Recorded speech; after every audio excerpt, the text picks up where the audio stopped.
हरिओम। कहा जाता है कार्तिक शुक्ल पक्ष की बैकुंठ चतुर्दशी के दिन भगवान विष्णु की पूजा करने से स्वर्ग की प्राप्ति होती है।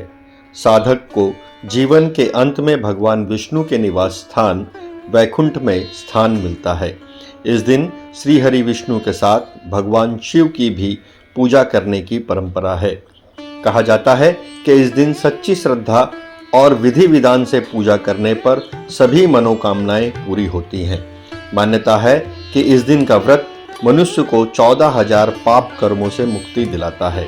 तो आइए जानते हैं बैकुंठ चतुर्दशी की व्रत कथा और इसकी पूजा विधि। हिंदू धर्म ग्रंथों के अनुसार एक बार श्री हरि विष्णु भोलेनाथ की पूजा करने के लिए काशी पहुँचे। वहाँ गंगा में स्नान करने के बाद उनकी इच्छा भगवान शिव को 1000 स्वर्ण कमल पुष्प चढ़ाने की हुई।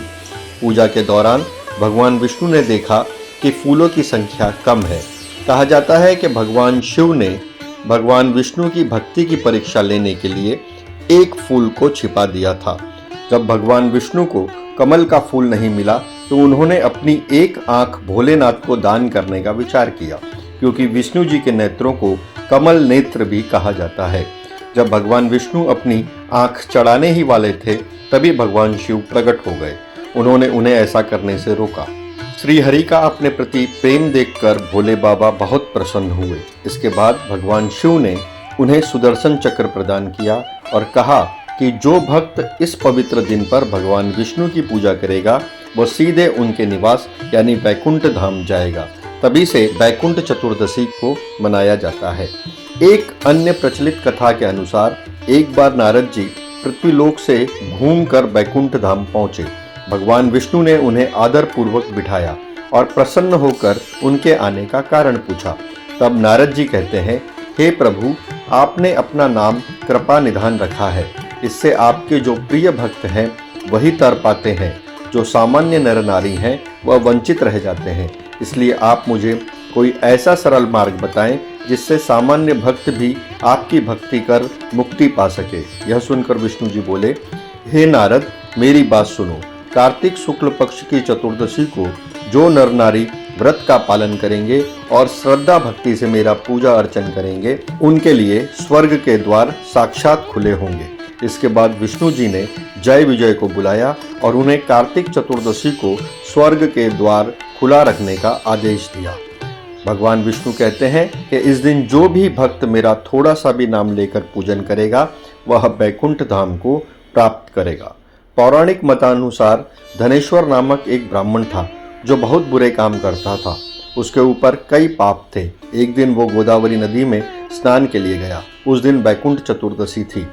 कई भक्तजन उस दिन पूजा अर्चना करने गोदावरी घाट पर आए थे। उस भीड़ में धनेश्वर भी सम्मिलित हो गया। इस प्रकार उन श्रद्धालुओं के स्पर्श के कारण धनेश्वर को भी पुण्य मिला। जब उसकी मृत्यु हो गई तब उसे यमराज लेकर गए और नरक में भेज दिया। तब भगवान विष्णु ने कहा, यह बहुत पापी है, पर इसने बैकुंठ चतुर्दशी के दिन गोदावरी स्नान किया है और श्रद्धालुओं के पुण्य के कारण इसके सभी पाप नष्ट हो गए हैं, इसलिए इसे बैकुंठ धाम मिलेगा। अतः धनेश्वर को बैकुंठ धाम की प्राप्ति हुई। अब जानते हैं बैकुंठ चतुर्दशी की पूजा विधि।